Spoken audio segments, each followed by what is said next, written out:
let's talk about RRR, Rise, Roar, Revolt. This is a fictitious epic about two actual revolutionaries, and if they had met during the revolution and became friends, what would have happened? Don't go in this movie expecting realistic action or realistic grounded storytelling. It is a movie filled with emotion. It's a movie filled with big action set pieces that are over the top and sort of unbelievable at some points. But having said that, this movie within its prologue of its first 30 to 40 minutes sets up its universe, sets up its clear villains, and sets up the logic and physics of this movie. And once this movie starts going, and that means from like its title introduction, you know what you're in for and you are at the edge of your seat and you're in for the ride. This is a big blockbuster level movie on the same scales as like the latest MCU action movie. It is essentially a superhero buddy movie, and I'm all here for it because within the first 4 months of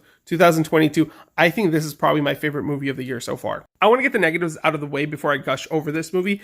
I think its narrative storytelling is a little contrived, and it does kind of circle back a couple times, almost to a level of unnecessariness, but at the same time, it gives you so many great moments. So having said that does have issues with its script.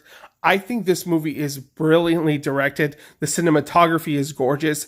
The action set pieces are creative and fun and mind-boggling. Performances, the set design, the sheer scope of this movie is just mind-blowing. The director S.S. Rajamouli does a fantastic job of making a over 3-hour movie feel justified, and a movie that's filled with so much action to not feel meaningless. There are moments where I was emotionally invested in the storytelling, the music, and what was going on screen. And to take any moment away from this movie, to cut it down or whatever, would take away from its impact when characters get their comeuppance, where action scenes pay off, because there were moments where I literally was cheering out of my seat. NTR Rao Jr. and Ram Charan performances and chemistry in this movie are just really good. This is the first time I've ever seen these guys, but their action's believable, their emotional moments are believable, their dramatic chops are great, and their comedic timing is good. Marvel really needs to look towards India for its next action director, because I think S.S. Rajamouli